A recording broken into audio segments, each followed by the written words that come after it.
Good evening friends. Good evening যে বললাম, good ইভিনিংয়ের মধ্যে কোনো চাম নেই, মুখটা ভালো লাগছে না। আজ 31 ডিসেম্বর।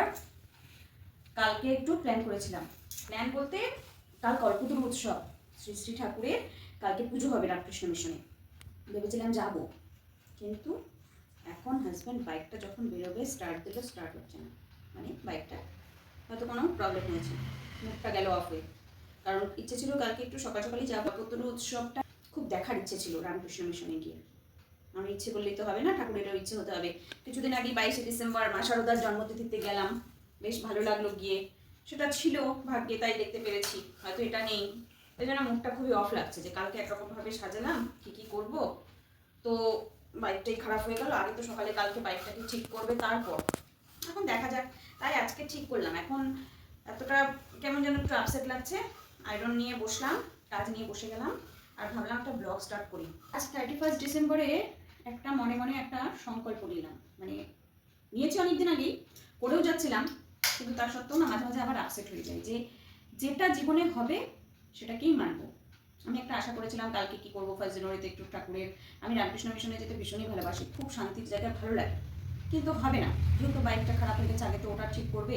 সকালে তো যেতে পারবোই না, যেটা সত্যি কথা। তা ঠিক করলাম যে যেটা হবে, পরপর জীবনে যেটা ঘটবে সেটাকেই মেনে নেবো। কোনো কিছু নিয়ে আশা করে থাকবো না যে কালকে আমি এটা করবো বা আমি সেখানে যাবো, যদিও এটা আমি করি না, মনে মনে একটা ভেবে থাকি, হলে হবে, না হলে নেই, তাই না? তবে ঠিক করেছি কালকে সকালে উঠে সুন্দর করে ঘরেই শ্রী শ্রী ঠাকুরের পুজো দেবো। মা শারদার জন্মতিথিতে যেটা করেছিলাম সেরকমভাবে করবো। আগামীকাল 1 জানুয়ারি কল্পতরু উৎসব, আর সকালে উঠে ঠাকুর পুজো দেব মা শারদার জন্মতিথিতে। যে মা শারদার মূর্তি, শ্রী রামকৃষ্ণ ঠাকুরের মূর্তি আসনে সাজিয়ে পুজো দিয়েছিলাম, ঠিক সেইভাবেই কালকে করব। আর এর জন্য সন্ধ্যাবেলায় যখন সন্ধ্যাবাতি দিলাম, মোটামুটি পুজোর সব কিছু জোগাড় করে রেখেছি, গুছিয়ে টুছিয়ে সব ঠিকঠাক রেখেছি, বাসনপত্র ধুয়ে জায়গা একদম মুছে টুছে পরিষ্কার করে রেখেছি। কাল সকালে উঠে পুজো দেবো। চলো আজকের মতো টাটা, দেখা হচ্ছে কালকে সকালে। আর অগ্রিম জানিয়ে রাখি, কাল সকালেও বলবো হ্যাপি নিউ ইয়ার। Good night. চলো।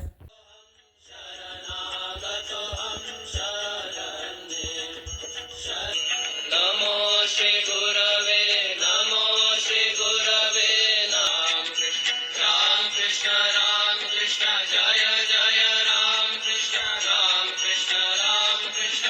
হম শরণাগত, হম শরণাগত, শরণাগত, হম শরণাগত, হম শরণাগত, হম শরণে প্রভু রাম কৃষ্ণ শরণম, রাম কৃষ্ণ রাম কৃষ্ণ জয় জয় রাম কৃষ্ণ, রাম কৃষ্ণ শরণম, রাম কৃষ্ণ শরণম, রাম কৃষ্ণ শরণম শরণে, কৃষ্ণ শরণম, রাম কৃষ্ণ শরণম শরণে।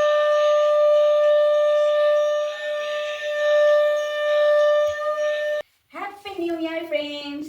এখন বাজে ঘড়িতে 3:30, এখন বেরোচ্ছি। বাইকটা ঠিক করে নিয়ে এসেছে, এই কটা হবে, 12:30 নাগাদ ঠিক করে নিয়ে এসেছে। তা ভাবলাম এখন আর বেরোবো না, একটু বিকেলের দিকেই যাই। এখন বেরোচ্ছি। বছরের প্রথম দিন, এত ঠান্ডা, আর এই হলো তিস্তা উদ্যান জলপাইগুড়ি। আমরা যাচ্ছি তিস্তাস পাড়ে। চলে আসলাম তিস্তাস পাড়ে, আর এখানে একটা কালী মন্দির আছে, এখানে আগে ঢুকবো। অনেক দিন পর এই মন্দিরে আসলাম। মন্দিরের পরিবেশ অপূর্ব সুন্দর, আর চারপাশে আরও অনেক মন্দির করেছে। তিস্তাস পাড়ের পাশেই এই মন্দির। মাঘ মাসের অমাবস্যা তিথিতে হয়তো এই মন্দিরে বাৎসরিক পুজোটা হয়। এত ভালো লাগলো এই মন্দিরে এসে।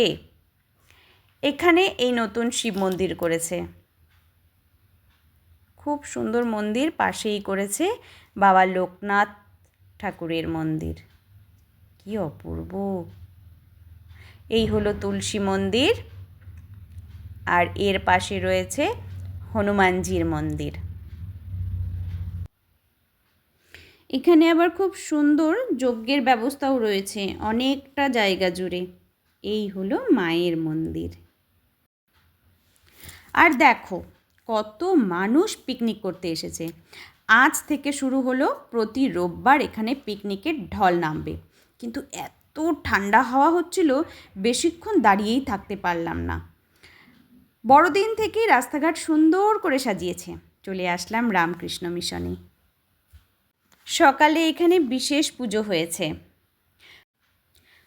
1886 সালের 1 জানুয়ারি প্রথম কল্পতরু উৎসবের দিনটি রামকৃষ্ণ পরমহংস ও তার অনুগামীদের জীবনে ছিল এক অভূতপূর্ব তাৎপর্যপূর্ণ ঘটনা।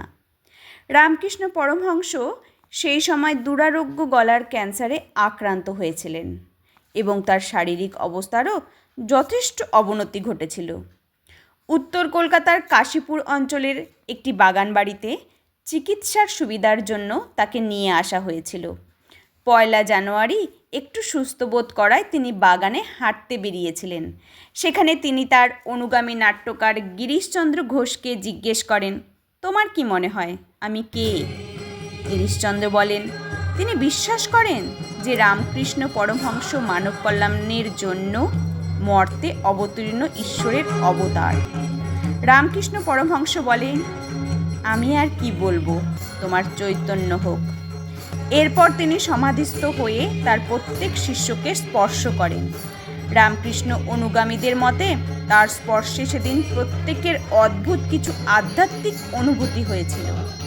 রামকৃষ্ণ পরমহংসের অন্যতম শিষ্য রামচন্দ্র দত্ত ব্যাখ্যা করে বলেছিলেন, সেই দিন রামকৃষ্ণ পরমহংস হিন্দু পুরাণে বর্ণিত কল্পতরুতে পরিণত হয়েছিলেন। তিনি এই দিনটিকে কল্পতরু দিবস নাম দিয়েছিলেন, যা পরে কল্পতরু উৎসব নামে পরিণত হয়েছিল। এইখানে রামকৃষ্ণ মিশনের অনেক কিছু পাওয়া যায়, ধূপকাঠি থেকে আরম্ভ করে বিভিন্ন চিত্রপট।